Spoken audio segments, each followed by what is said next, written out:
Aujourd'hui, vous allez entendre Lucas Vénère qui a voyagé pendant 1 an et demi en stop pour aller jusqu'au point le plus éloigné de France. Il a plein d'anecdotes. Il a été pris pour un espion en Azerbaïdjan. Il a enseigné à des enfants de lépreux en Inde. Il a traversé la Chine et donc il va vous parler des nouvelles technologies là-bas. Je vous laisse écouter ça. Bonne écoute. 55 000 km d'autostop, plus de 1000 conducteurs, 500 nuits dans 25 pays. J'imagine que tu as des milliers d'anecdotes. Énormément. Est-ce que tu peux me raconter un petit peu ton itinéraire et puis allez, déjà un petit aperçu de ce voyage-là? Ouais, bien sûr. Donc moi, je suis parti en février 2023. Ça va bientôt faire 2 ans que je suis parti avec l'objectif d'aller à l'endroit le plus éloigné de France en autostop, d'aller à l'Antipode. Cette localité, ce sont les îles Chatham. C'est un petit archipel d'îles qui se trouve à 800 000 km des côtes néo-zélandaises. Et c'est l'endroit le plus éloigné de France. En fait, quand on est là-bas, on peut pas aller plus loin. Je suis parti d'un petit village du sud de la France qui s'appelle Alzon, car ce petit village a la particularité d'être l'exact antipode. Donc en fait, si on creuserait à la verticale depuis Alzon, on arriverait sur cet archipel en Nouvelle-Zélande. La particularité aussi, c'est que il y a 36 000 communes en France. Mais il y a uniquement la commune d'Alzon, donc si on prend l'exact antipode, on arrive sur une île et pas dans de l'eau. Parce qu'en fait, tous les autres antipodes de France, au mètre près, ils aboutissent dans l'océan Pacifique. Donc c'est pour ça que c'était symbolique de commencer depuis ce petit village d'Alzon, qui se trouve déjà à 700 km, parce que moi je viens de Lorraine. Donc il a déjà fallu traverser la France en stop. Ensuite, je suis commencé de cet endroit symbolique pour aller jusqu'aux îles Chatham. Donc c'est un voyage qui a pris 17 mois à travers 25 pays. Donc dans un premier temps, l'itinéraire c'était de suivre les routes de la soie. Donc l'Europe, la Turquie, le Caucase, l'Asie centrale avec tous ces pays en ce temps, Kazakhstan, Ouzbékistan, Kirghizistan, Tadjikistan, où j'ai passé 1 mois en Turquie, 2 mois en Asie centrale. Et ensuite, l'objectif, c'était de continuer en Chine. Dans un premier temps, les Chinois m'ont refusé le visa, sans aucune raison, alors que j'avais une lettre d'invitation d'une université chinoise, etc. Mais cela n'a pas suffi. Donc, je me suis retrouvé bloqué entre l'Afghanistan, la Chine et la Russie. Donc là, c'était un petit peu compliqué. Donc, j'ai dû prendre un petit avion. Voilà, il y a juste 2 heures de vol entre le Tadjikistan et le nord de l'Inde. Là, j'ai passé 4 mois en Inde. C'était un pays où je devais pas aller, mais que j'ai adoré. Mon pays préféré de tout ce voyage, un pays extraordinaire, avec une culture, des gens, c'est juste une folie ce pays, j'ai adoré. Et ensuite, j'ai continué en Thaïlande, en Laos, Vietnam, Cambodge, Asie du Sud-Est. Et ensuite, on était au mois de décembre 2023. Les Chinois ont assoupli leur législature pour les visas. Et donc cette fois-ci, j'ai pu rentrer en Chine. J'ai pu rentrer en Chine pour la première fois. Donc j'ai pris un train de la frontière laotienne jusqu'à la frontière du Kazakhstan, la frontière du Kirghizistan, où j'avais été bloqué. Et donc en fait, à 100 km près, qui sont 100 km de montagne à 7000 mètres, parce que c'est les monts Célestes, un sous-massif de l'Himalaya. Et donc à part ces 100 km à 7000 mètres d'altitude, je suis revenu à cet endroit-là. Et de là, j'ai recommencé le stop. J'ai traversé la Chine, je suis allé en Mongolie. Je suis rentré en Chine. Et ensuite, j'ai continué Vietnam, Cambodge. J'ai longé ensuite l'océan Pacifique jusque l'Indonésie, jusque le Timor. Là, j'ai cherché un bateau stop en vain. Et donc du coup, j'ai pris un petit avion entre le Timor et l'Australie, traversé l'Australie en stop, et ensuite la Nouvelle-Zélande. Donc vraiment un voyage extraordinaire. Très heureux d'avoir réussi à faire voyage sans avion jusqu'au Timor. Après, c'était un petit peu plus compliqué avec les océans. Je pense que il aurait fallu que je me laisse plus de temps. C'est un peu bizarre, mais le stop m'a pas forcément appris à être très patient, comme dans certains pays, on attend moins de 5 minutes. Au bout de 10 minutes, moi, j'étais le genre de personne à regarder ma montre. Donc, comme je voulais à tout prix être de retour pour les Jeux Olympiques, voilà, j'étais au mois d'avril en Indonésie. Je me dis, ok, il n'y a plus que l'Australie, la Nouvelle-Zélande, les îles Chatham. J'ai plus que 2 mois avant les JO. Qu'est-ce que je fais? Donc, c'est pour ça que j'étais un peu contraint de prendre l'avion du fait du timing un petit peu serré. Mais ça m'a permis de passer plus de temps à visiter l'Indonésie et d'autres contrées au lieu de passer mon temps dans les marinas à chercher un bateau. Waouh, rien que ça. Waouh, sacré périple, 100 000 entrées pour la suite. Écoute, voilà, itinéraire de fou, beaucoup de pays. Je pense là, limite ça me donne envie de jouer à un jeu marrant. Je vois un peu l'itinéraire par lequel t'es passé. Je pense que je vais essayer de te donner un pays et t'essaies de revenir dans tes souvenirs et de me raconter une anecdote ou un moment qui t'a marqué sur ce pays. Il y a des pays plus ou moins drôles, parce qu'il y a des pays où c'était un petit peu difficile aussi, donc on verra sur quel pays. J'attends ton pays avec impatience. Mais ça peut être aussi drôle de parler aussi, parce que forcément en stop il y a des moments qui sont pas faciles. Bien donc sûr. Partager ça peut être marrant. Et ben je crois que je vais ouvrir, comme tu m'as dit que c'était ton pays préféré. C'est vrai que je suis jamais allé en Inde, mais on m'a tous souvent dit en gros c'est soit t'adores, soit tu détestes. C'est tout à fait ça. C'est un peu c'est tout à fait vrai. Polaire. Et tu m'as dit que tu as passé 4 mois là-bas, donc je pense que tu vas réussir à trouver au moins une ou deux anecdotes. Donc voilà, si tu peux me parler d'une anecdote en Inde. Ça va même être difficile de choisir laquelle. T'aurais un mot-clé ou une spécificité, parce que j'ai passé plus de 60, j'ai eu plus de 40, 60 ou 50 hôtes différents.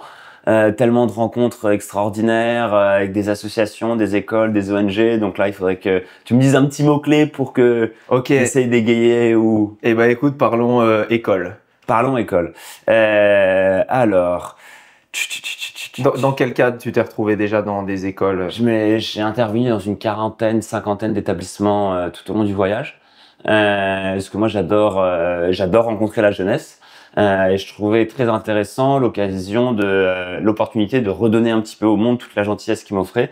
Et je me suis dit, quel meilleur moyen que d'aller remercier que d'aller aider, donner un petit coup de pouce aux enfants. Donc, à l'idée, au début, c'était un peu faire des conférences, présenter mon voyage, etc. Puis ensuite, ça s'est plus transformé en essayer de leur donner l'occasion de parler anglais pour qu'ils essayent de s'améliorer en langue, essayer de les motiver à continuer l'école, à continuer à apprendre les langues étrangères. Et puis, c'était surtout également pour eux l'occasion de me présenter leur pays, de me présenter leur culture, de me présenter leur quotidien en essayant de parler anglais. Dans la plupart des établissements, les enfants, ils avaient ne serait-ce que jamais vu d'étrangers. Donc, du coup, parler anglais, on voit bien qu'on est en 6e en France, on croit qu'on parle anglais parce qu'on parle anglais avec la maîtresse, mais dès qu'on est catapulté en Angleterre, on parle plus anglais. Donc là, c'était un petit peu ça aussi, et c'était super enrichissant pour eux. Moi, j'ai adoré intervenir dans tous ces établissements scolaires. En Inde, il y a un établissement qui m'a particulièrement marqué. Il y en a plusieurs, mais allez, je vais aller dans l'Inde du Sud, à Pondichéry. Donc Pondichéry, c'était une ville qui était anciennement française. Quand toute l'Inde était occupée par les Britanniques, Pondichéry était occupée par la France, et donc du coup, il y a encore un peu des organisations en lien francophones en lien avec ça. Et en fait, je me suis retrouvé par le hasard des rencontres. En fait, faut savoir que j'adore les boulangeries et j'adore tout ce qui est croissant, etc. Et donc en Inde, il y en a pas, sauf à Pondichéry. Sauf à Pondichéry. Donc en fait, je sors d'une boulangerie et là, en fait, je rencontre une personne qui commence à me parler, etc. C'était une Française qui était investie dans une association et en fait, son ONG s'occupait de scolariser les enfants de lépreux parce qu'en fait, les lépreux en Inde, ils sont rejetés. Donc du coup, ils vivent dans un quartier à part de la ville pour pas contaminer entre guillemets les autres habitants. Et donc les enfants de lépreux, je suis pas expert, mais ne sont pas forcément contaminés. Donc en fait, les enfants sont tout à fait normaux. Ils ont pas de maladie, ils sont pas contagieux, ils ont pas la maladie de leurs parents. Mais juste parce qu'ils sont enfants d'eux, ils sont rejetés. Donc c'est ça qui est un petit peu tragique en Inde, toutes ces histoires d'inégalité, et c'est surtout d'inaccès à l'éducation. Et donc du coup, je suis intervenu toute une après-midi dans cet établissement pour fils d'enfants lépreux, où là l'occasion c'était de parler un petit peu du voyage, mais surtout de parler d'eux, essayer de me voir c'était quoi leur quotidien, essayer de leur présenter ce que c'était la France. Et ensuite ils m'ont présenté l'Inde, je leur ai présenté le quotidien d'un écolier français, ensuite ils m'ont présenté leur quotidien à eux, c'était quoi leur sport préféré, c'était quoi leur passion, qu'est-ce qu'ils voulaient faire dans la vie, et c'était vraiment un très très bel échange. Et c'est vrai qu'on peut avoir beaucoup de préjugés, et là il y en a beaucoup qui se sont cassés. Pour beaucoup c'était la première fois qu'ils rencontraient un étranger, et c'était vraiment très très émouvant comme rencontre. Ok, mais surprenant, la première fois qu'ils rencontrent un étranger. Pourtant il y a pas mal de tourisme en Inde. C'est parce que la partie sud est moins... Les touristes en Inde, en exagérant, ils font que le Taj Mahal. Moi, je me suis retrouvé en Inde, et comme en Chine, au final, pendant 6 semaines, à pas croiser un étranger. Je me suis même retrouvé dans des régions où en fait il y avait même pas d'Indiens d'autres régions. Et donc en fait dans certaines régions d'Inde du Nord, il y avait des Indiens du Sud qui voyageaient en Inde du Nord et en fait ils se faisaient considérer comme des étrangers par les Indiens du Nord parce qu'en fait ils parlent pas la même langue, ils ont pas les mêmes teints de peau, etc. Donc on capte en 2 secondes qu'ils viennent pas de là. Et il y avait même un peu de racisme envers certaines régions, etc. Donc partant de là, les étrangers, ouais, il y en a beaucoup qui n'en avaient jamais vu. Et c'est vrai que ces enfants, bon, c'était pas forcément l'unanimité. Il y avait quand même des enfants qui avaient vu des étrangers dans cette classe-là.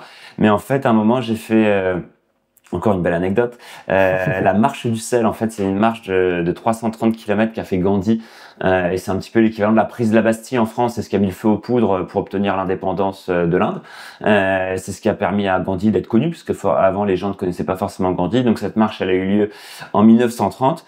Et j'ai visité la maison natale de Gandhi, j'ai vu cette marche, j'ai vu la carte de la marche et je me suis dit ouais, il faut absolument que je fasse la même chose.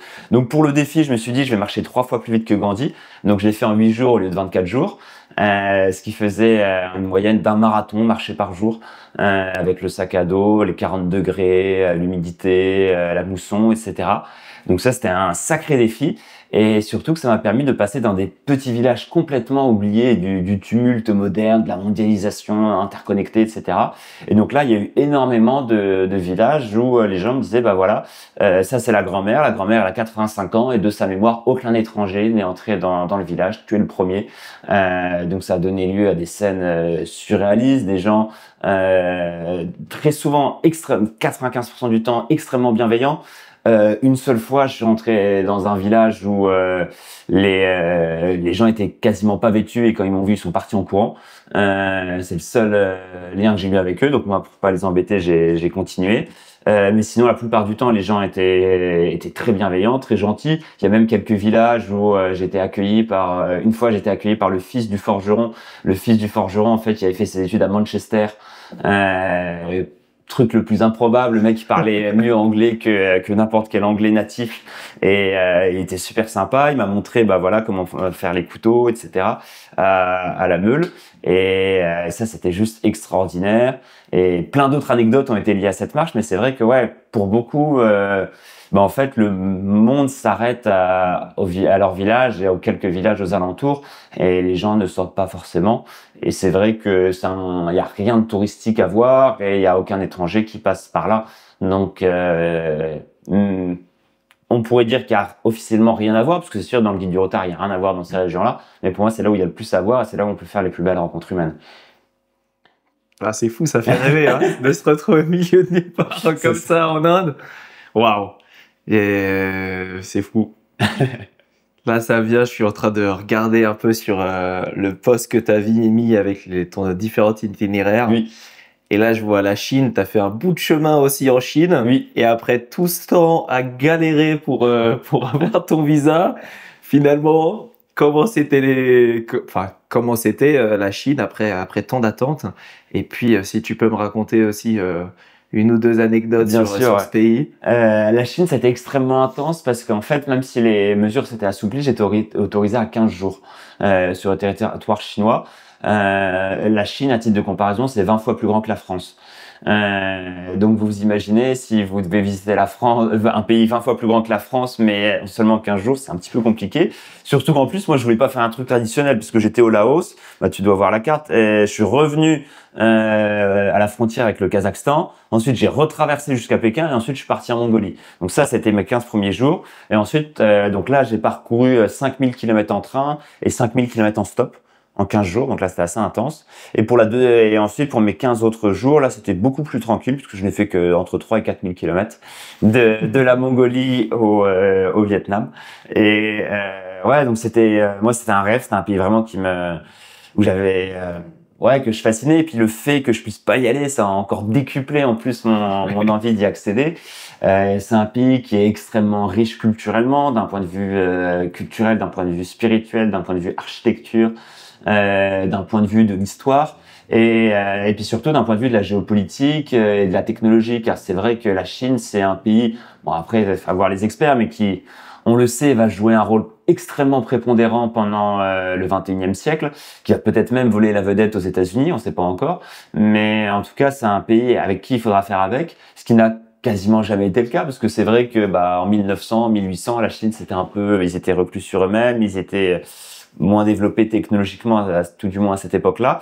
Mais maintenant, les Chinois, il va falloir faire avec, et donc d'un point de vue géopolitique, c'est intéressant de voir ce que ça va donner. Ensuite, il y a surtout ce point de vue technologique. Moi, j'ai fait une formation d'ingénieur en véhicules électriques, en véhicules hydrogène. Donc, toutes ces questions de l'automobile, ça me parle beaucoup. Et c'est vrai que j'ai pu monter dans certaines voitures chinoises électriques, nouvelle génération, etc., qui sont complètement révolutionnaires, qui, en exagérant, sont plus avancées que les Tesla, mais coûtent 5 fois moins cher. Qui sont produites dans des usines complètement automatisées, qui ont des capacités d'autonomie, des nombres de chevaux, etc. absolument extraordinaires. Et c'est surtout que c'est encore que le début, parce que ils avancent, ils progressent plus rapidement que nous, entre guillemets. Ça, c'était super intéressant. Il y a également tout ce qui est un petit peu l'intelligence artificielle, les caméras, la cybersécurité qui est également très poussée. Il faut savoir que, par exemple, en Chine, on peut payer avec son iris. Parce que son iris, il est unique. C'est un peu comme l'empreinte digitale. Donc, du coup, il est relié à la pièce d'identité. Et la pièce d'identité est reliée au compte en banque. Comme c'est un pays officiellement encore communiste, c'est les banques sont quand même un peu liées par l'État, etc.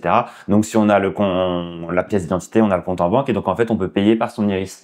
Les Chinois en sont très contents parce qu'ils disent qu'on peut voler un portefeuille, mais qu'on peut plus difficilement voler un œil. Mais ça pose quand même certaines questions.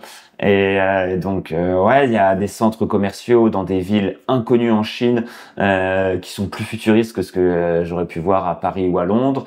Moi, ce qui m'a beaucoup marqué, c'est vraiment... c'est pas uniquement ponctuel, mais c'est qu'en fait, il y a des villes dont on n'a jamais entendu parler, que personne n'a jamais entendu parler en dehors de la Chine. Et en fait, il y a 15 millions d'habitants.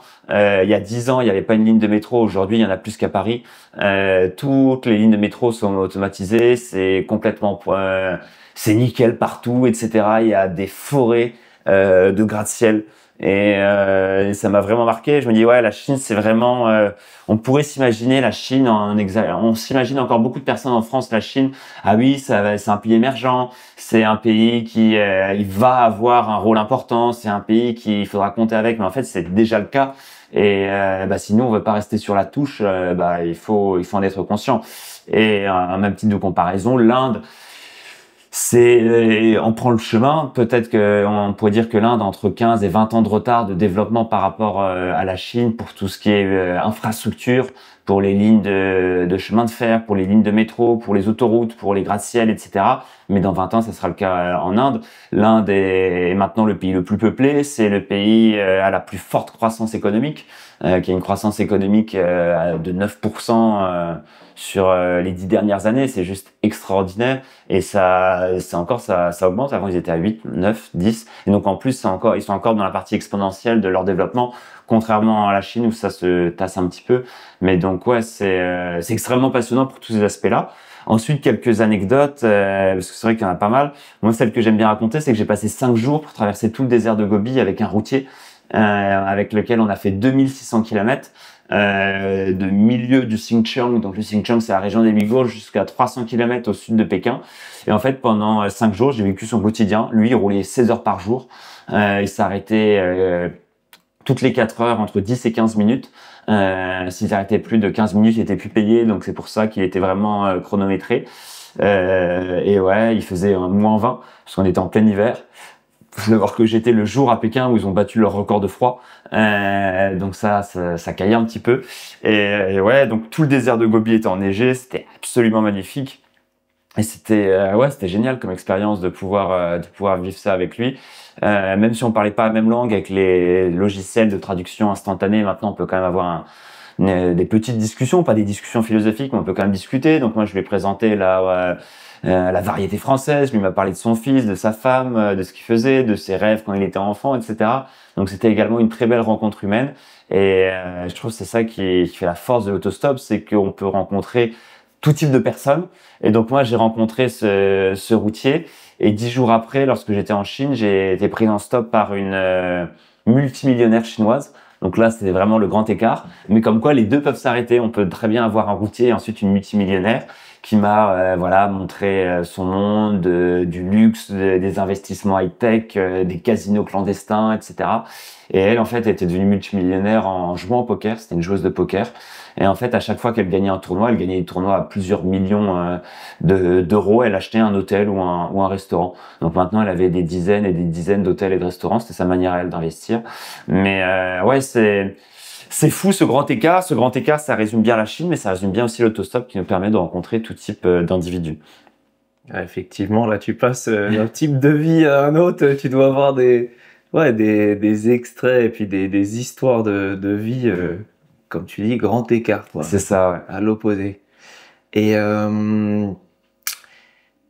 est-ce que tu pourrais me raconter un moment où tu t'es dit, là c'est dur, là c'est la galère et là c'est la merde, parce que je sais très bien qu'il y a des moments où stop, où tu te dis, mais qu'est-ce que je fous là?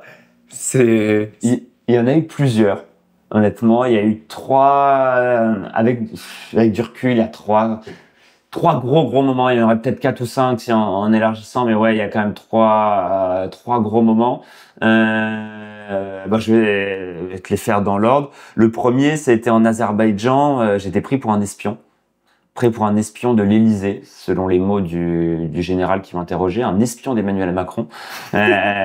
Et donc du coup, j'ai été interné entre guillemets dans un camp militaire, une espèce de prison militaire pendant une journée, à essayer de m'expliquer avec Google Traduction que non, je n'étais pas un espion, et que non, j'étais un simple autostoppeur, mais rien ne les portait à de leur donner raison. Et donc en fait ouais, c'était un peu un enfer. Au bout de 2-3 heures à me faire un peu crier dessus, ils m'ont mis un mec qui avait fait un Erasmus à Barcelone. Donc là je me suis expliqué avec mes restes d'espagnol dans une prison azerbaïdjanaise comme quoi je n'étais pas un espion.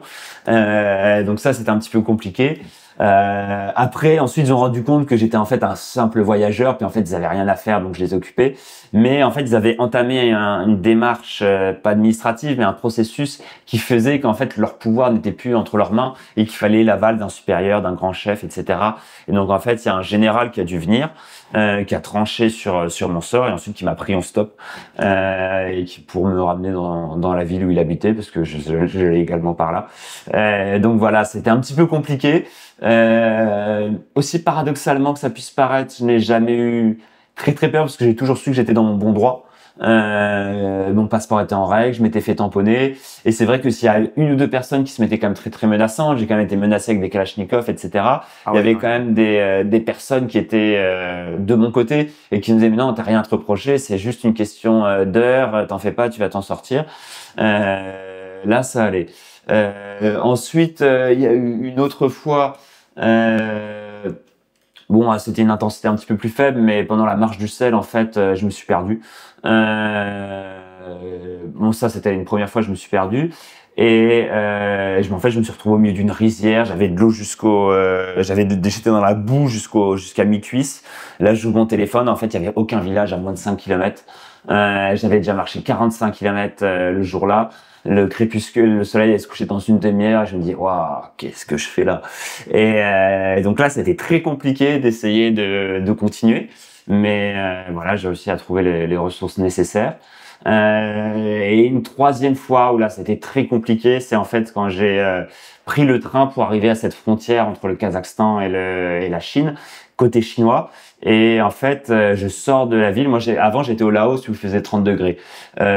En 3 jours de train et 72 heures de train, je suis passé de 30 degrés à moins 10. Donc déjà, il y a un choc thermique qui était pas agréable. Et que moi, j'étais en chemisette et en pantalon. Et donc là, il a fallu que je me trouve une parka, que je me trouve un bonnet, que je me trouve des gants un peu à la hâte. Mais quand on n'a pas de parka, c'est déjà difficile de marcher dans une ville quand il fait moins 10 degrés. Donc il a fallu que je me trouve tout ça. Et ensuite, j'arrive dans Aksu, une ville qui ressemble un peu à Berlin-Est avec des tours, etc. C'est un peu l'angoisse, cette ville. Et là, en fait, je marche vers la périphérie de la ville. J'essaye de tendre le pouce, ça marche pas trop. Moi, je sais déjà que j'avais déjà cramé 3 ou 4 jours. Donc déjà, il me reste plus que 11 jours pour arriver jusqu'à Pékin en stop, sachant qu'il y a 4000 km. C'est-à-dire qu'il faut au moins que je sois sur une moyenne de 400 km si je veux m'en sortir, sachant que je voulais visiter Pékin, sachant que je voulais visiter la Grande Muraille. Donc je me dis, ah ouais, si je fais pas plus de 400 km par jour, mon visa va expirer. Puis c'est pas en Chine qu'on a envie de rigoler avec ça. Et donc là, c'est dur. Et donc, du coup, je marche pendant 2 heures. J'ai vraiment j'ai froid horrible, pénétrant, etc. Après, j'ai connu des froids plus durs, mais quand il fait moins 38, mais qu'on est que 10 minutes dehors, on n'a pas la même sensation de froid que quand il fait moins 10, moins 15, ressenti moins 15 avec les bourrasques de vent, et que ça fait 2 heures qu'on est dehors. Et donc, du coup, je marche en sortie de la ville. Et là, je me dis, j'arrive à trouver un endroit sur la carte, me dis, ah ouais, là, c'est bien, c'est une espèce d'entrée de bretelle d'autoroute. Je me dis, ouais, ça peut être pas mal. Et là, je me dis, mais Lucas, si le stop, il marche pas, tu fais quoi? T'as fait 72 heures de train. Tu sais même pas si les Chinois, ils connaissent le signe du pouce. Tu sais même pas s'il y a un mot dans la langue chinoise pour décrire l'autostop. Tu sais pas si t'auras pas le droit de faire du stop sur la bretelle d'autoroute parce que, et du coup, l'armée ou la police va venir. Donc ouais, énorme peur à ce moment-là.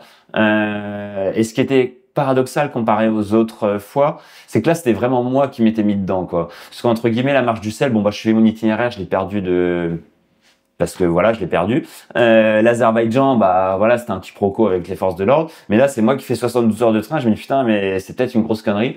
Et donc là, j'ai quand même eu très, très peur. Et j'arrive à la bretelle d'autoroute et en 4 minutes, je trouve une personne qui me prend en stop.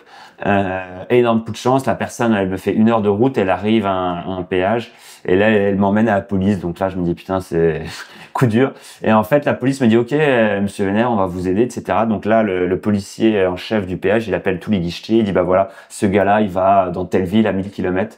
Dès que vous trouvez un automobiliste qui va dans cette ville, vous le prenez. Et au bout de 3 minutes, il me trouve un mec qui va à 1000 km, quoi. Et donc là, tu communiques avec eux avec Google Traduction en essayant de Avec Google Traduction et les Chinois, il y a quelques Chinois qui arrivent à avoir 2 mots d'anglais, mais à part bonjour et merci, ils ont rien. Donc ouais, c'est avec Google Traduction, mais en fait, les logiciels de traduction sont tellement améliorés en Chine que avec Google Traduction, on peut faire des contresens, mais avec les logiciels de traduction chinois, c'est difficile d'avoir des contresens. Et donc des trucs comme autostop, voyageur, défi, ils arrivent à comprendre tous ces mots-clés, les mecs ils captaient direct, quoi. Ce qui est dans d'autres pays, c'est un petit peu plus compliqué. Il y a certains pays où le mot autostop n'existe pas, comme au Cambodge, comme au Laos, où donc là, il faut expliquer le concept d'autostop à chaque fois. En Chine, les gens comprenaient. J'avais toujours ma lettre d'invitation de l'université chinoise, que je suis allé rendre visite à Pékin. Mais ouais, j'ai eu peur ce jour-là et au final, j'ai fait 1000 km ce jour-là. Donc, et puis après, le lendemain, j'ai trouvé le camionneur. En fait, à chaque question, à chaque pays, tu me racontes des anecdotes toutes plus folles les unes que les autres. Il pourrait en avoir Ouais, j'étais en joue avec des Kalachnikov. Finalement, ils mettent la pression. T'es quand même reparti en stop avec le général, quoi. Ça, c'était extraordinaire. Extraordinaire. Et je sais pas si t'aimes bien la variété française, mais il m'a demandé de mettre une musique. Et ma musique préférée, moi, je lui ai mis Le Rire du Sergent de Michel Sardou, qui est une chanson humoristique à l'égard de l'armée. Et du coup, le mec, il était tout content, etc. Et c'était une belle victoire parce que la chanson, ouais, avait plutôt un avis négatif vis-à-vis des gradés dans l'armée. Donc c'était cocasse. Il comprenait rien. Il comprenait rien. Il aimait bien la vibe. Ah ouais, mais non. C'est excellent. Putain, c'est fou. Ouais, c'est fou. Ça fait rêver. Je vais te lancer sur un autre pays. Ouais. Un pays qui m'attire beaucoup maintenant. J'ai vraiment envie d'aller là-bas un jour. C'est le Kirghizistan. Oui. Alors, Kirghizistan, moi, c'est un pays qui m'attirait énormément. Moi, on va dire qu'avant de partir, il y avait vraiment 3 pays qui m'attiraient. C'était Kirghizistan, Chine et Vietnam. Bon, voilà, je sais pas forcément pourquoi, parce que j'étais jamais y allé, aucun membre de ma famille n'y était allé, mais voilà, avec ce qu'on voit sur les réseaux, avec ce qu'on entend dire, etc., c'était vraiment ces 3 pays qui m'attendaient. Et je m'imaginais le Kirghizistan, les yourtes, les chevaux qui galopent, c'est ce que je m'imagine, etc. Et donc moi, je m'imaginais ça. Déjà, j'arrive à Bishkek, qui est peut-être une des villes les plus hideuses au monde, où c'est juste des gros ouvrages de béton ramassis des années rouges, où là, ça fait un peu peur.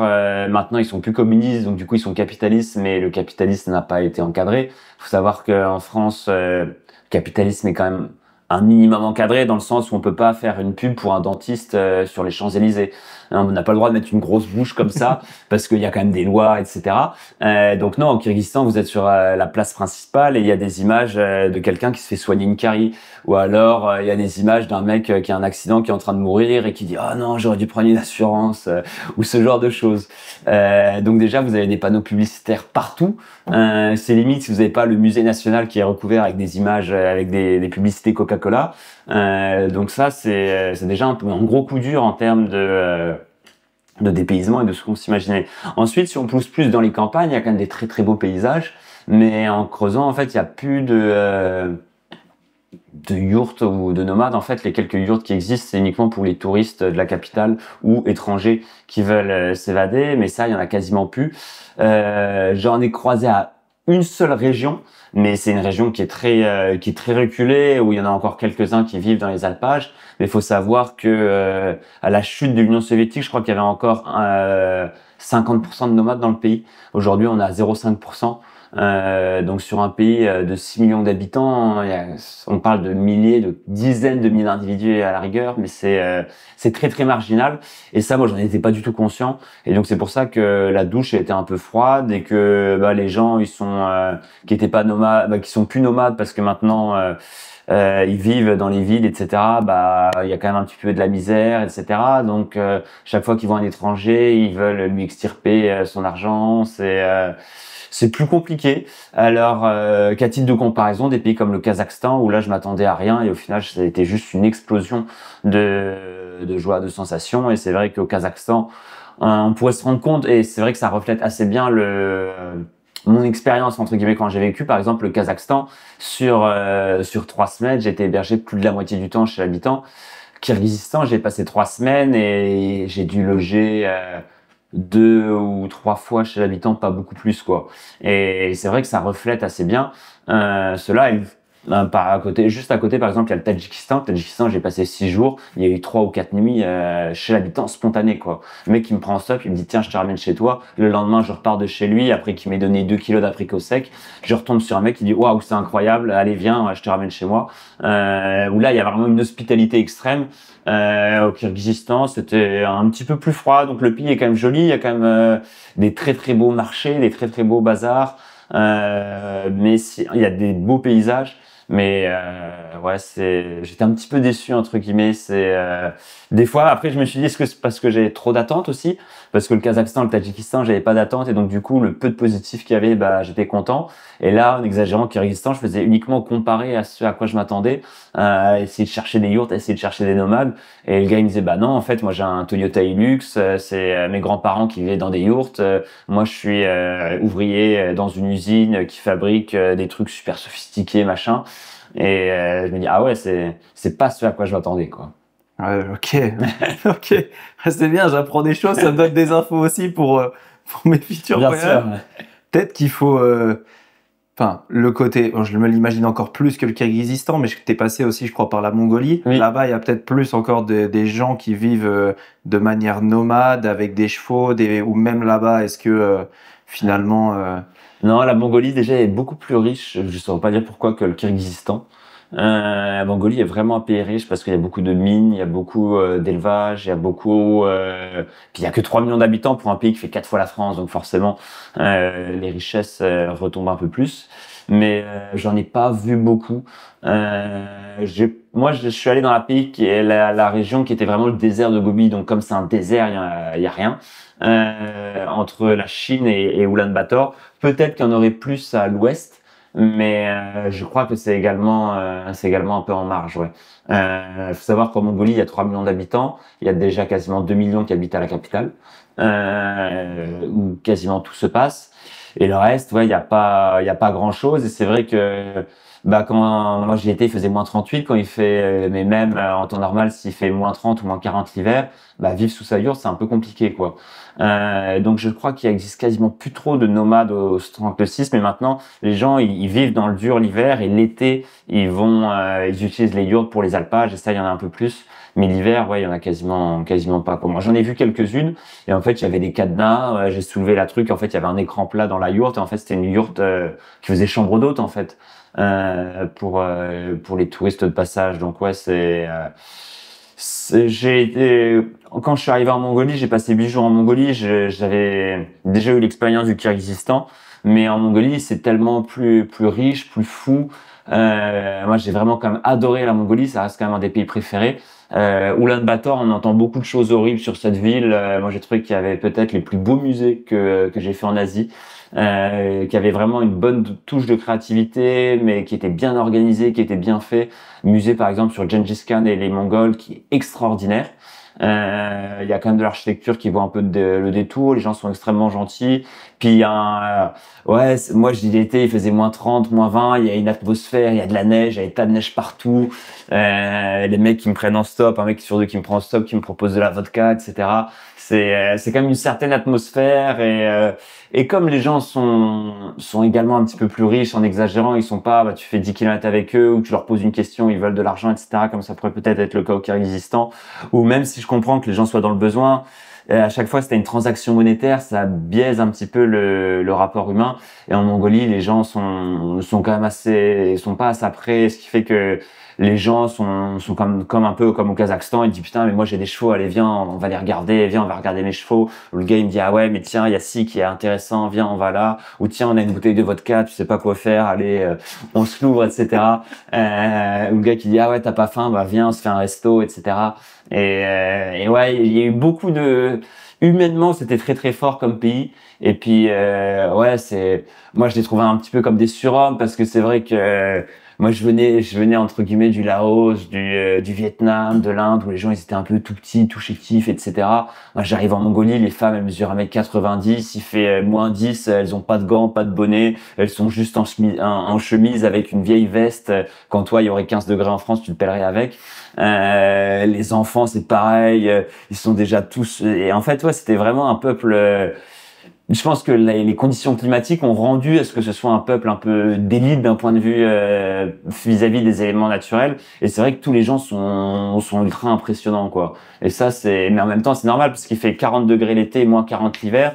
Donc, il y a que les forts, entre guillemets, qui survivent. Et ça, c'est vrai que c'était assez impressionnant. Et ouais, plus tout le reste, ouais, la Mongolie, j'ai adoré, pour le dire. Ah, donc là, pour le coup, la sélection naturelle prend tout son sens en Mongolie. Ça, ouais. Quand tu as une amplitude de degrés, 80 degrés, là, pour le coup. Et c'est pareil pour les animaux, du coup. Parce que du coup, les chevaux qui survivent à -40, c'est que des chevaux magnifiques, des chevaux d'une force, etc. Ouais, t'as pas les buffles un peu rachitiques que tu peux avoir en Asie du Sud. Là, t'as que des animaux extraordinaires, quoi. Et les gens, ouais, ils sont tous très forts. Et un jour, donc, il a fait -30, entre -25, -30 pendant une semaine. Un jour, il a fait -10 et les gens, ouais, avaient chaud, quoi. Et tu te dis, waouh, ils sont super forts, quand même. Et je m'attendais pas à ça. Est-ce que sur les 25 pays que tu as pu traverser, est-ce qu'il y a des moments où tu ressentais beaucoup de frustration de pas pouvoir communiquer correctement avec les gens qui te prenaient en stop ou les locaux que tu rencontrais? Parce que c'est vrai que, bon, par exemple, on est tous les deux en train de voyager en Amérique du Sud. Bon, en quelque sorte, tu as une langue à apprendre qui est assez proche du français. Et si tu parles espagnol, en fait, tu peux passer des heures à discuter avec les conducteurs. Bien sûr. sûr. Il y a juste le Brésil qui est un peu plus compliqué, le portugais. Mais sinon, c'est quand même plus facile de communiquer ici. Est-ce que sur les 25 pays, il y a beaucoup de pays où tu arrivais quand même à parler en anglais ou, je sais pas, ou en espagnol ou des fois en français? Et sinon, si c'est pas le cas, bon, tu me dis que tu utilises des applications de traduction, mais comment tu voyais cette frustration de dire ah, je peux pas poser les questions, je peux pas apprendre ce que je veux en discutant? C'était un petit peu frustrant. En fait, je me suis rendu compte que même s'il y a quand même très peu de gens qui parlent anglais, etc. Déjà, dans tout ce qui était Asie centrale, j'ai appris le russe. Qui sert un peu de lingua franca dans la région, c'est la langue administrative, la langue des entreprises, et donc du coup j'ai quand même des rudiments de russe qui me permettaient de discuter, de marchander dans les bazars, etc. Donc là il y avait quand même pas trop cette frustration dans cette région-là. En Inde c'était anglophone, où en Chine avec les logiciels de traduction ça allait. Là où ça peut être frustrant c'est des pays comme le Cambodge, comme le Laos, où et peut-être un petit peu le Vietnam aussi, mais au Vietnam, il y a quand même plus de francophones et d'anglophones. Mais vraiment au Laos et au Cambodge, où là, on peut pas parler. C'est vrai qu'avec les logiciels de traduction, même si c'est très pratique, il faut savoir lire. Il y a quand même beaucoup de pays où les gens sont illettrés. Et donc, du coup, si on montre un texte en traduction, bah, les gens, ça marche pas. Des pays comme l'Indonésie, 19% des gens parlaient pas, mais en fait, c'est quand ils voyaient que j'étais étranger, ils me trouvaient le jeune du village qui parlait anglais, et donc là, je pouvais discuter avec ce jeune-là, ce qui était assez extraordinaire. Et donc du coup, c'est le jeune ou des fois le moins jeune, hein, qui jouait le rôle d'interprète, mais on pouvait quand même discuter. Mais au Laos ou au Cambodge, ouais, il y avait personne entre guillemets qui pouvait faire ça. Donc c'était très frustrant, et sachant que c'est des peuples qui sont très timides, très introvertis, donc ils vont pas parler avec les mains. Des fois, c'est vrai qu'en Turquie, je parlais pas la langue, mais juste avec les mains, avec les machins, le sourire, tout, on arrivait à se comprendre. Le paraverbal est quand même extrêmement fort, et c'est vrai qu'avec un ou deux mots qu'on se montait sur le logiciel, on pouvait avoir une belle discussion, même si on parlait pas du tout la langue de l'un et de l'autre. Dans ces pays de tradition bouddhiste où l'introversion est une vertu, là c'est plus compliqué. Et on a l'impression que quand on veut trop discuter, eux, ça les dérange aussi et qu'ils sont pas forcément pour, etc. Donc, ouais, on aurait un million de choses à se demander, à se dire. Et c'est vrai qu'eux, ils vivent dans des villages, dans des maisons en bambou qui sont à 2 heures de pirogue, de la moindre route. S'il y a un médecin, s'ils doivent accoucher, bah non, en fait, tout se passe dans le village, etc. Et on aurait un million de choses à se dire. Et là, il y a quand même cette frustration de l'anglais et de la langue. Et c'est arrivé que très ponctuellement, parce qu'on parle de vraiment 2 pays où ça a été bloquant sur 25 pays. Il y a quand même des pays, par exemple en Malaisie, car la moitié des gens sont anglophones. Excellent système d'éducation. Donc voilà, Thaïlande, ça en prend le chemin aussi. Donc il y a quand même des pays improbables sur lesquels on n'aurait pas parié, dont l'anglais n'est pas la langue officielle, mais dont les gens parlent quand même un petit peu anglais. Pareil au Népal. Donc voilà, en apprenant quelques langues, etc. Mais ouais, c'est l'indonésien aussi, j'essaie d'apprendre un petit peu.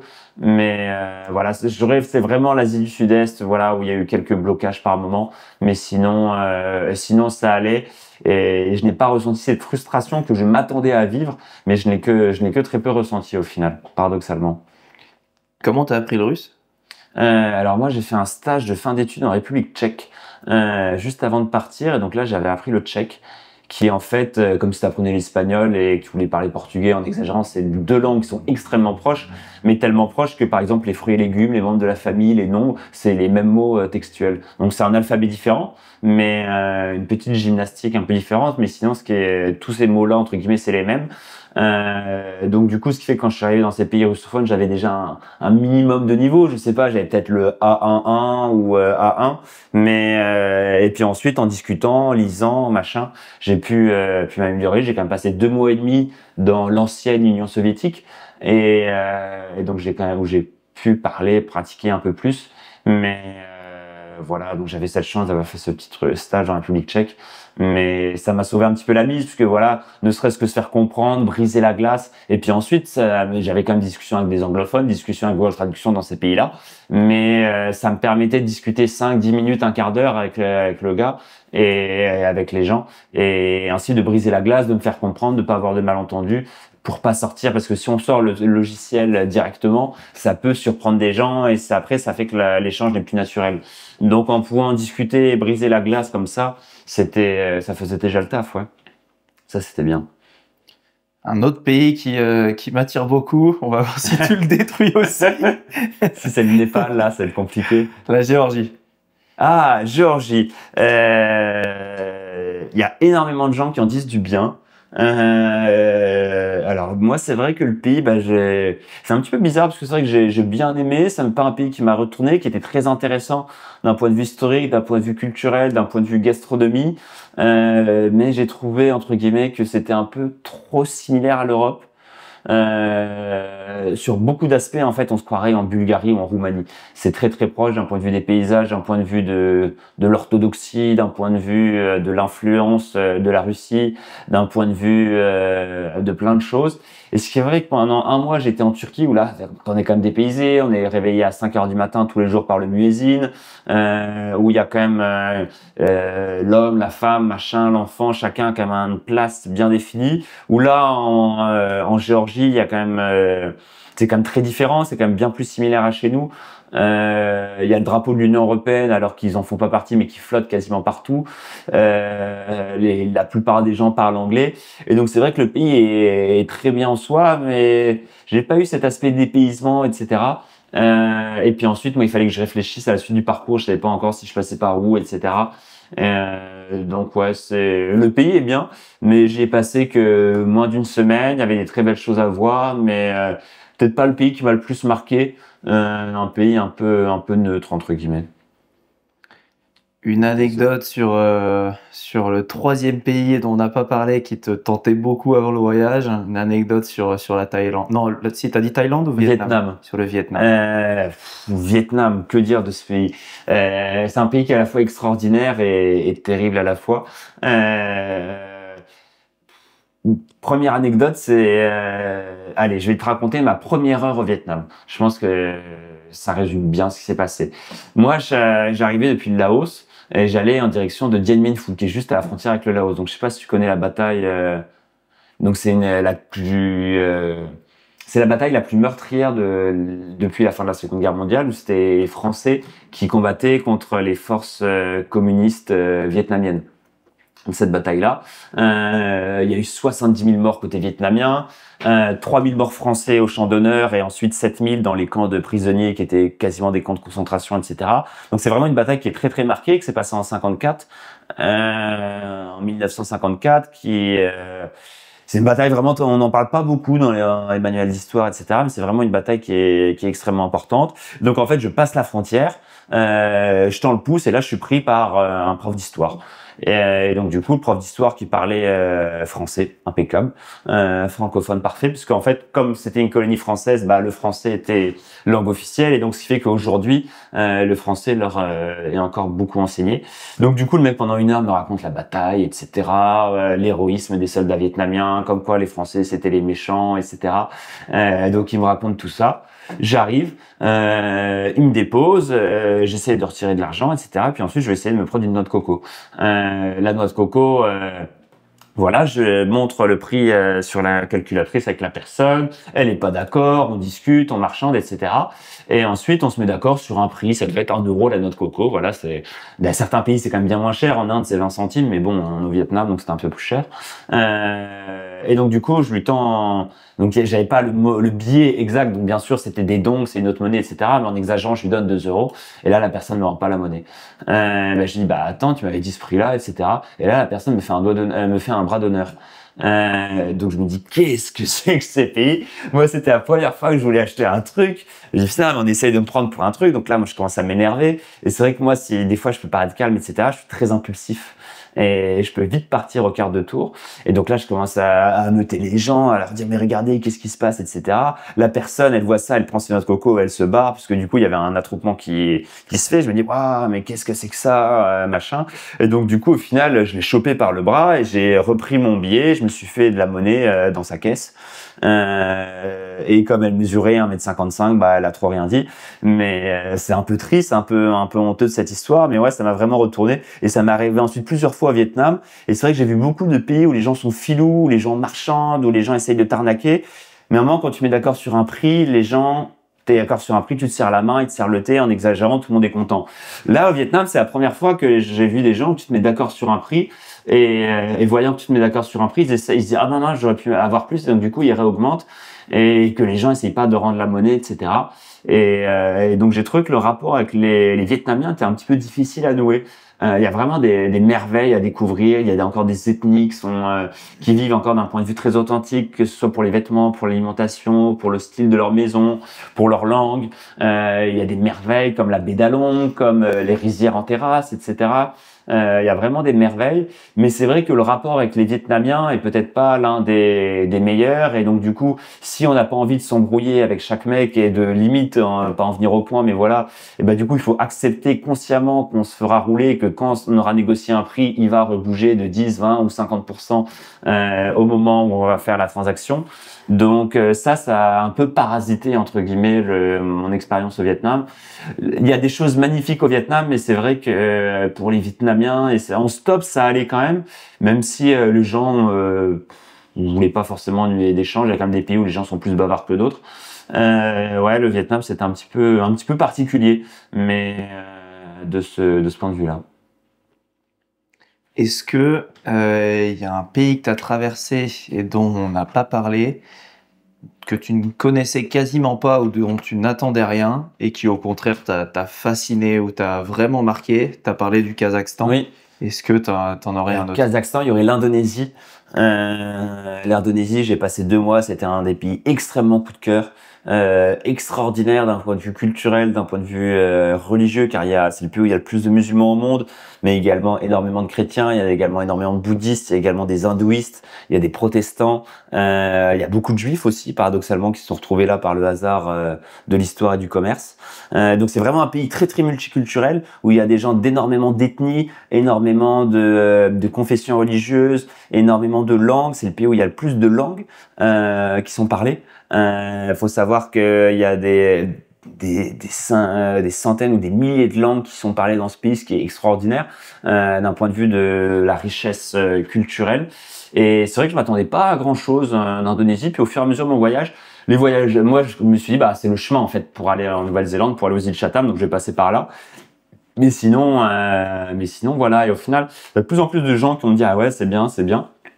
Et donc moi je me suis dit, ok, je vais essayer de faire l'Indonésie, mais c'est vrai que les gens connaissent de l'Indonésie que Bali. Donc moi je me dis je vais essayer de faire quasiment toute l'Indonésie sauf Bali en exagérant. Donc j'ai fait les 4 plus grosses îles, j'ai fait Sumatra, Java, Célèbes et Flores et l'île du Timor. Et donc j'ai fait ces îles-là. C'était extraordinaire, c'est des îles extrêmement peuplées. Il faut savoir que sur Java, il y a plus. C'est une petite île, c'est pas très grand, mais il y a plus de population que la France et l'Allemagne réunies sur cette simple île. L'île de Sumatra, il y a plus d'habitants qu'en Italie. C'est vraiment vraiment un changement d'échelle. Et l'Indonésie, ça fait 6000 km de long. C'est-à-dire, c'est la distance Brest-Moscou aller-retour. Donc vraiment le pays est gigantesque. Et moi Sumatra par exemple, j'ai passé 5 jours en faisant du stop de l'aube au crépuscule. J'ai passé 5 jours non-stop à la traversée. Donc ouais, c'est vraiment un pays qui est gigantesque, un pays qui est immense et les gens sont d'une gentillesse, d'une simplicité extraordinaire. L'indonésien ça prend quand même assez facilement puisque c'est une langue qui avait pas trop existé, mais c'est une langue un peu qui a été créée pour que les différentes ethnies et que les différentes îles arrivent à se comprendre entre elles. Donc de ce principe, c'est l'alphabet latin. Donc avec ces choses-là, c'est quand même assez facile d'avoir quand même des bases en indonésien. Et puis les gens se quand même débrouillent. Il y a quand même quelques mecs qui parlent anglais, qui parlent français aussi dans les îles. Et ouais, c'est juste extraordinaire. Chaque île a sa propre culture. Il y a des paysages magnifiques. Et moi j'ai vraiment adoré, j'avais aucune attente et je suis allé dans des associations, je suis allé dans des écoles, j'ai fait des mariages, j'ai fait des enterrements, des anniversaires, des messes, le ramadan, j'étais pendant le ramadan, etc.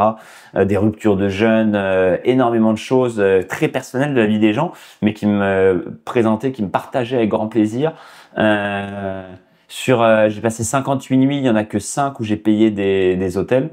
Sinon, il y en a quelques-unes où je tendais mon matelas dans les stations-service ou en toile de tente, et qu'une seule nuit en toile de tente. Sinon, tout le reste, c'était chez l'habitant en fait. Tout le temps invité à loger chez l'habitant. Et c'était la gentillesse spontanée, le fait qu'on pouvait quand même discuter avec les gens, qui eux, ils étaient contents de partager leur culture. Moi, j'essayais d'aller au maximum dans les écoles, etc., pour essayer de rendre ce retour. Et du coup, je me suis retrouvé ainsi à participer à une classe verte. De lycéens, de 200 lycéens. Donc pendant 4 jours, j'ai participé à une classe verte où en fait eux, ils étaient allés dans un village pour réparer, c'était un lycée professionnel, les mobylettes, etc. Et moi en échange, je leur faisais des petits cours d'anglais, etc. Donc c'était super et c'était vraiment la symbiose où voilà, on est voyageur, on profite de la rencontre, mais également on donne un petit peu en retour.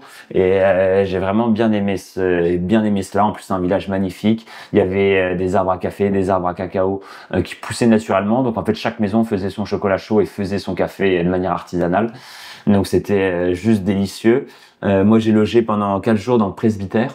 le prêtre qui me logeait chez lui. Et c'était c'était juste extraordinaire. C'est vrai que je m'attendais pas du tout à vivre ça. Et c'est vraiment un pays. J'ai également été prof de français pendant une semaine au consulat de Makassar, donc qui est sur l'île de Soleil, parce qu'en fait il y avait un bateau que toutes les semaines. Donc du coup j'ai en fait normalement il y avait un bateau tous les jours, mais pendant le Ramadan en fait ils sont passés à un bateau semaine. Donc du coup ils m'ont dit bah le prochain bateau est dans 6 jours. Donc en fait je suis allé au consulat, j'ai demandé ce que je pouvais loger, et donc en fait j'ai étendu mon matelas dans le consulat de la République française en échange de donner des cours de langue. Donc c'était complètement improbable. Moi il y avait les tableaux de Louis de Funès, du général de Gaulle, de Marie Curie, de Jeanne d'Arc qui me surveillaient. Il y avait les paysages du Mont Saint-Michel, de la Tour Eiffel, de l'Arc de Triomphe, etc. Et c'est vrai que c'était un peu fou, et j'ai pu vivre des trucs qui sont vraiment différents. J'ai pas fait les incontournables comme le dragon de Komodo, etc., alors que je suis passé juste à côté. Mais d'un point de vue richesse humaine, c'était un des pays les plus forts, ouais. Après avoir passé autant de temps à voyager, évidemment, il y a des avantages, des inconvénients et des richesses dans chaque pays à ressortir. Mais quel regard maintenant tu as sur la France? Comment ça, hein? Dans le sens où, par rapport à la qualité de vie, par rapport Oui. à la beauté du pays, Bien par sûr. rapport à ses habitants, par rapport aux opportunités, à l'économie. Ouais. La France, ce que je me suis rendu compte, bon, ça fait un peu OSS 117, mais la France, elle a vraiment elle a vraiment une place à part, je trouve, dans le monde, parce que c'est vrai que, par exemple, une fois, je me suis embrouillé avec un Kazakh parce qu'il croyait que j'étais américain, et ensuite je lui ai dit que j'étais français. Et là, le mec, il me dit waouh, il m'a pris dans les bras et il m'a récité tous les joueurs de foot de 98 qui avaient gagné la Coupe du Monde. Et là, je me suis dit waouh, qu'est-ce qui se passe? Et ça m'est arrivé plusieurs fois où les gens associent le touriste à un Américain. Et ensuite, quand on leur explique que je suis français, il y a vraiment un revirement. Et c'est vrai que moi, j'aimerais pas être américain pour certaines choses, mais c'est vrai que dans certains pays musulmans, les Américains, ils ont quand même pas trop la cote. Et la France, on a vraiment cette place à part, on a vraiment cette chance. Et en exagérant, les gens, nous, on imagine les Chinois avec 30 ans de retard, mais les Chinois nous imaginent avec 30 ans de retard. Donc, ils imaginent encore la France comme ce pays, qui est peut-être un peu moins le cas aujourd'hui, mais neutre, entre la Russie et les États-Unis, un peu comme le général de Gaulle le voulait, la boussole, la France vraiment neutre, etc. Et de ce point de vue-là, la France a cette place à part dans le monde, et les gens l'apprécient. Il y a que en Azerbaïdjan, mais ça c'est pour des raisons avec l'Arménie, où les gens sont francophobes. Mais sinon, partout dans le monde, les gens adorent les Français. Je me suis retrouvé au fin fond du Kyrgyzstan, par exemple, et ils écoutent Indila. En Chine, ils écoutent Joy Jonathan, qui a gagné l'équivalent du The Voice ou de la Star Academy en Chine. Et donc qui a été suivie par des centaines de millions de Chinois, et elle a gagné ce concours de chant. Zaz a été écouté en Inde, etc. Les films de Louis de Funès sont connus au Kazakhstan, en Mongolie. En Indonésie, les jeunes ils se réveillent à 3 heures du matin pour suivre les matchs de Mbappé, parce que j'ai rencontré des mecs, c'est des fous de foot, et ils ratent pas un match de Mbappé, et donc du coup ils se réveillent à 3 heures du matin pour suivre le match de Mbappé. Donc petite dédicace parce qu'il a marqué un but hier. Mais non, voilà, il y a vraiment des gens, les gens aiment la France, les gens ils s'imaginent à la Tour Eiffel, ils s'imaginent les parfums. Donc c'est vrai, ils ont des fois une image qui est un peu biaisée, parce que je leur dis ah oui, mais c'est pas un conte de fées la France, des fois il y a quand même un peu des problèmes, etc. Mais il y a des trucs, c'est pas toujours parfait, parce que eux ils s'imaginent ah ouais, Édith Piaf, le général de Gaulle, Louis de Funès, Mbappé, extraordinaire, machin. Mais ouais, on se rend compte qu'on a de la chance. Moi je pense que on a une culture qui est fou, on a des paysages. L'Indonésie, moi j'ai adoré l'Indonésie, mais tous les jours en Indonésie c'est du riz avec soit du poulet, soit un œuf, soit des légumes, quoi. En France, ne serait-ce qu'au sein d'une région, on a des gastronomies régionales. C'est vrai que les gens me demandaient souvent c'est quoi le plat de la France, mais en fait il y en a pas, parce qu'il y a tellement de plats que ça serait incapable de dire. En Bretagne il y a les crêpes, nous on a la quiche Lorraine, il y a la fondue, en Alsace il y a la choucroute, mais il n'y a pas également que la choucroute, il y a également les bretzels dans la viennoiserie, il y a également les Riesling pour le vin. Et donc en fait si on prend une seule région, il y a une richesse gastronomique extraordinaire, culturelle. les paysages aussi, car lorsqu'on prend le désert de Gobi en Mongolie, c'est joli, mais c'est quand même le même paysage pendant 1000 km. C'est la même chose en Argentine avec la Pampa, où pendant 1000 km, c'est le même paysage. En France, avec tous les collines, les petits châteaux, les petits ruisseaux, les petites forêts, etc., c'est quand même fou. Et ce que je me suis vraiment rendu compte, c'est pourquoi on avait tout ça. Et en fait, c'est, je pense, grâce à notre langue française, qui est peut-être une des langues les plus riches et les plus incroyables au monde. C'est vrai que la langue française permet d'avoir une richesse d'esprit, une richesse de pensée, une richesse culturelle extraordinaire. Il faut savoir que, par exemple, en laotien, si on veut dire thé, rivière, lac, nuage, en fait, c'est eau. Donc en fait, en France où on aurait énormément de mots, il y en a qu'un. Par exemple, en hindi ou en indonésien, pour cuisiner, en fait, c'est juste cuire. En France, on a quand même rissolé, on a fricassé, on a fait revenir, on a déglacé, on a mijoté, mariné, etc. On a 20, 30, 40 synonymes. Et en fait, c'est cette langue française-là qui permet du coup d'avoir une richesse gastronomique. Parce qu'en fait, tu aurais juste cuire, on prendrait n'importe quoi, on le cuirait et fin de l'histoire. Pareil pour la viande, nous on a le jarret, l'entrecôte, la bavette, il y a énormément de mots, alors que dans beaucoup de pays c'est juste viande. Et donc du coup, d'un point de vue de la gastronomie, c'est plus compliqué. Et ça existe en particulier du fait de notre langue. Et donc c'est vrai qu'il faut en être conscient, car on peut avoir une richesse gastronomique. J'aime bien prendre cet aspect-là parce que c'est vrai que c'est très très parlant. Mais du coup, après, ça permet également d'avoir une richesse de pensée, une richesse culturelle, etc. Et il faut vraiment être conscient de cette belle langue française. Et moi, j'en étais pas du tout conscient. Et depuis que j'ai réalisé ça, c'était surtout en Indonésie, je me mets de plus en plus à lire, à aimer notre langue, alors que j'ai toujours été une quiche en français, j'aimais pas le français spécialement, etc. Et je me suis rendu compte de ça, et ça fait vraiment notre chance. Et il faut en être conscient, il faut continuer de lire, il faut continuer de faire vivre notre langue, parce que c'est une langue vivante. Donc à un moment, par exemple, si tous les ans on fait rentrer 10 mots d'anglais nouveaux dans la langue, à un moment ça va se passer des problèmes. Et c'est vrai que par exemple en Inde, c'est ce qui se passe. En hindi, tous les mots nouveaux, c'est des mots anglais. Le système de la date, de la numérotation, des chiffres, c'est de l'anglais. Donc du coup, on peut limite suivre une discussion entre deux hindis parce qu'on capte un mot anglais à chaque phrase. En Thaïlande, c'est pareil, on dit un pick-up, on dit un bubble tea. Donc du coup, moi, c'était bien parce que je n'étais pas dépaysé, on dit un week-end. Mais même nous, en France, on a ces mots-là, et c'est vrai que à force d'avoir ces mots-là, on perd notre langue, on perd notre identité, parce que notre identité est véhiculée par notre langue. Et ça, il faut en être conscient. Et lorsqu'on voyage, on se rend compte de notre chance, et il faut en être conscient. Bien sûr, tout n'est pas parfait en France, mais on a quand même beaucoup de chance sur certains aspects, et il faut en être conscient, quoi. La gastronomie française me manque tellement. J'ai très hâte de rentrer, déguster tout type de fromage et tout le tralala. Et notamment les bons petits plats de ma maman, là. Ça va être la récompense en rentrant, j'ai hâte.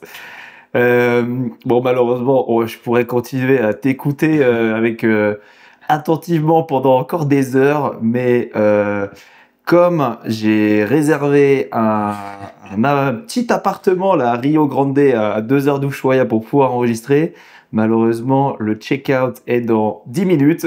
Donc, va falloir qu'on s'arrête là-dessus. Par contre, si jamais tu as un peu de temps pour aller continuer à discuter au café avant de reprendre le stop, ce serait avec grand plaisir.